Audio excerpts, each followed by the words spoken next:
Assalamualaikum warahmatullahi wabarakatuh. Saya Dani Tasya, mewakili kelompok 3, yaitu Umma Budi Fisik, Nurul Istiqomah, Alda Anissa, Pulva Suryananda, dan Putri Kamati. Pada kali ini saya akan menjelaskan tentang definisi, sejarah, dan perkembangan HIV/AIDS di dunia dan di Indonesia. HIV adalah singkatan dari Human Immunodeficiency Virus. HIV merupakan virus yang menyerang kekebalan tubuh manusia. Virus ini menyerang sel CD4, yaitu sel yang berperan dalam melawan infeksi. HIV dapat menyebabkan AIDS.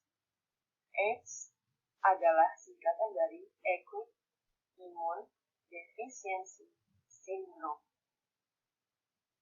yaitu sekumpulan gejala penyakit yang timbul karena turunnya kekebalan tubuh, seperti TBC, kandidiasis, radang kulit, kanker, dan lain-lain. Penyebaran HIV/AIDS melalui cairan tubuh seperti darah, cairan dari organ reproduksi, dan air susu ibu. Perlu Anda ketahui bahwa virus HIV termasuk jenis virus yang rapuh, hanya dapat hidup pada cairan tubuh dan tidak mampu bertahan lama di luar tubuh manusia. Virus HIV tidak akan menular melalui gigitan nyamuk, bersalaman, berciuman, berpelukan, ataupun tinggal serumah selama tidak ada kontak darah ataupun cairan tubuh yang telah saya sebutkan tadi. Cara penularan HIV yaitu pertama dengan bersenggama yang membuat darah, air mani, atau cairan selanjutnya dari orang HIV positif masuk ke aliran darah orang yang belum terinfeksi. Kedua, dengan memakai jarum suntik bekas dipakai orang lain yang mengandung HIV. Yang ketiga, menerima transfusi darah yang terinfeksi. Keempat, ibu yang terinfeksi dapat menularkan penyakitnya kepada bayi saat dalam kandungan, waktu melahirkan, atau melalui air susu ibu.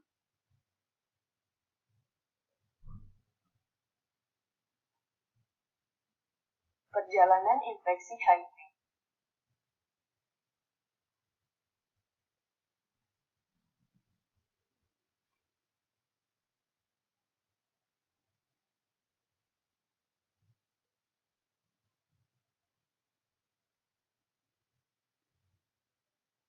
Pada awal infeksi, segera setelah virus masuk ke aliran darah, HIV mulai bereplikasi secara cepat, sehingga viral load melonjak tajam dan jumlah sel CD4 turun drastis. Setelah beberapa minggu, sistem kekebalan mulai membentuk antibodi, sehingga viral load mulai menurun dan jumlah CD4 meningkat kembali. Kemudian, kelanjutan infeksi. Pada tahap ini, biasanya mulai tanpa gejala. Selama masa ini, viral load meningkat perlahan, sementara jumlah CD4 terus menurun. HIV bereplikasi terus dengan puluhan miliar virus dibuat dan dihancurkan setiap hari. Kemudian, viral load mulai meningkat tajam, sementara jumlah CD4 menurun di bawah 200 yang mendefinisikan AIDS. Karena sistem kekebalan tubuh semakin rusak, CD4 semakin rendah, sehingga infeksi oportunistik mulai muncul. Akhirnya, viral load menjadi sangat tinggi, dan jumlah CD4 dapat menjadi 0 dan dapat mengakibatkan kematian.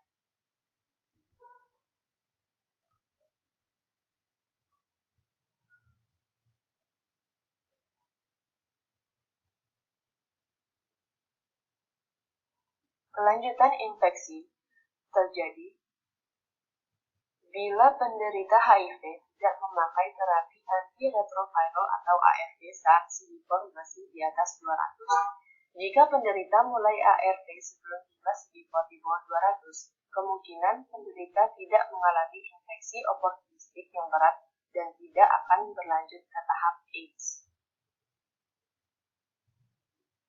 Perjalanan HIV menjadi AIDS. Pada stadium pertama atau periode jendela terjadi 3-6 bulan dari terinfeksi. Pada stadium ini, tes HIV masih negatif, namun mampu menularkan HIV ke orang lain. Kemudian stadium 2, 0-5 tahun setelah terinfeksi, pada stadium ini tidak menunjukkan gejala atau asimptomatik. Kemudian, stadium 3, muncul gejala minor seperti hilang selera makan, tubuh lemah, keringat berlebihan di malam hari, pembengkakan kelenjar getah bening, diare terus-menerus, dan flu yang tidak kunjung sembuh. Kemudian tahap akhir yaitu stadium 4. Pada stadium ini masuk penyakit AIDS. Kekebalan tubuh sudah sangat sedikit dan muncul infeksi oportunistik seperti TBC, radang paru, gangguan syaraf, dan sarkoma kaposi atau kanker kulit.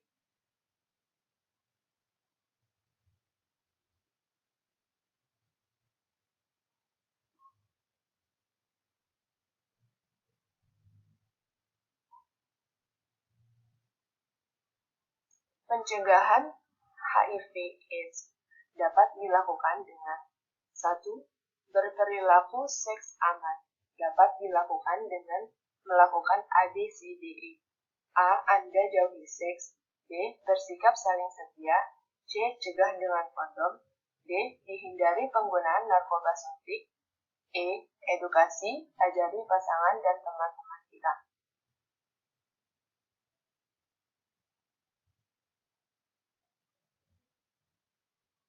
Yang kedua, dengan tidak berbagi alat suntik.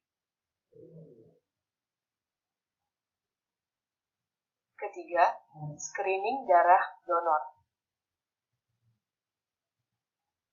Keempat, melakukan program pencegahan penularan HIV dari ibu ke anak. Yang kelima, meningkatkan kewaspadaan standar pada tenaga kesehatan.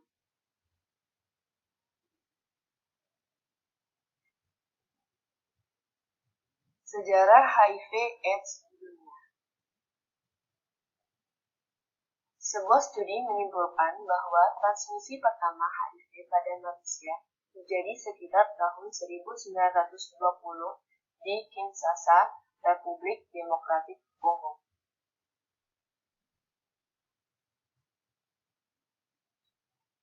Pada tahun 1991, HIV pertama kali dilaporkan.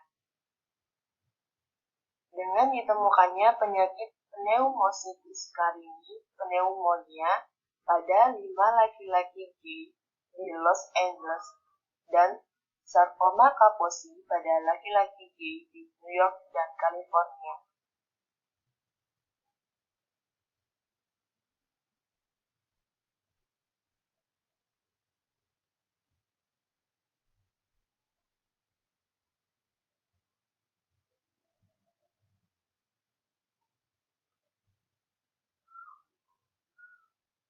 Pada akhir tahun 1981, ada 270 kasus yang dilaporkan. Defisiensi kekebalan yang parah di kalangan pria gay. 121 dari mereka meninggal dunia.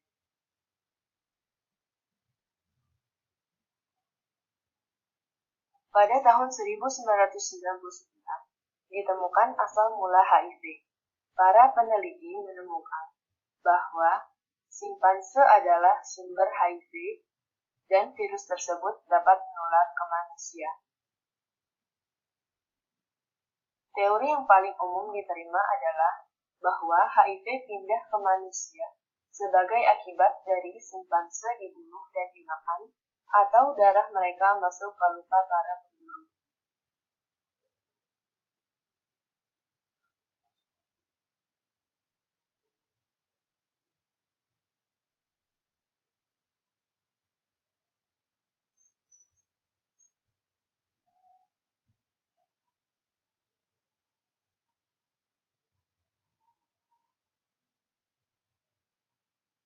Perkembangan HIV/AIDS di dunia. Jumlah orang yang hidup dengan HIV pada 2015. HIV terus menjadi masalah kesehatan masyarakat global.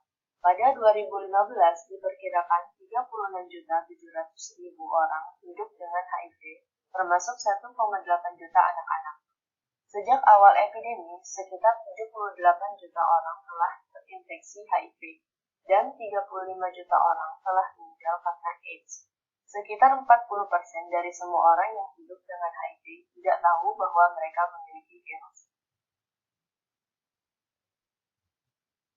Jumlah infeksi HIV baru pada 2015 dan berubah sejak 2010. Pada 2015, ada sekitar 2,1 juta infeksi HIV baru. 150.000 diantaranya adalah anak-anak. Sebagian besar anak-anak ini tinggal di sub-Sahara Afrika dan terinfeksi melalui ibu HIV positif selama kehamilan, melahirkan, atau menyusui. Kemajuan dalam mengurangi infeksi HIV baru kalangan orang dewasa telah melambat dalam beberapa tahun terakhir. Sejak 2010, jumlah infeksi baru di kalangan orang dewasa tetap statis di 1,9 juta. Beberapa negara telah mencapai penurunan 50% atau lebih infeksi HIV baru di kalangan orang dewasa.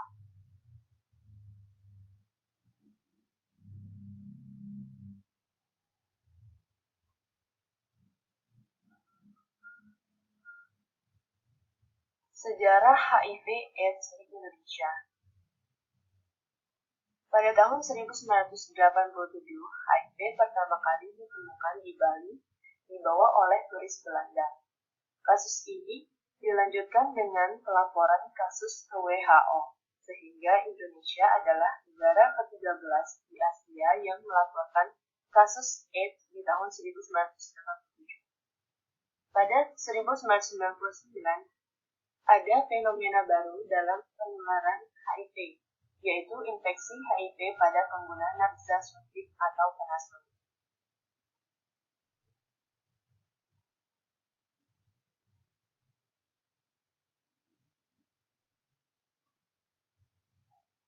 Perkembangan HIV/AIDS di Indonesia. Gambar 1 memperlihatkan adanya kecenderungan peningkatan jumlah kasus HIV dari tahun ke tahun sejak pertama kali dilaporkan pada tahun 1987. Sebaliknya, jumlah kasus AIDS menunjukkan kecenderungan meningkat secara lambat, bahkan sejak tahun 2012, jumlah kasus AIDS mulai turun. Jumlah kumulatif penderita HIV dari tahun 1987 sampai September 2014 sebanyak 150.296 orang. Sedangkan total kumulatif kasus AIDS sebanyak 55.799 orang.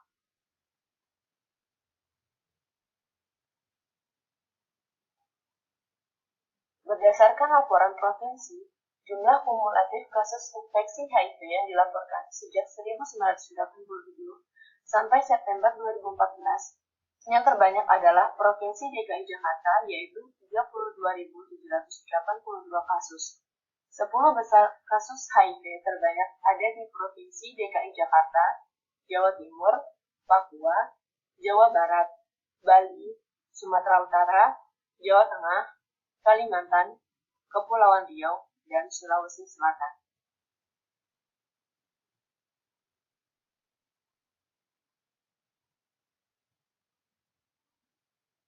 Demikian penjelasan tentang HIV yang dapat saya sampaikan. Apabila terdapat kesalahan, saya mohon maaf. Wassalamualaikum warahmatullahi wabarakatuh.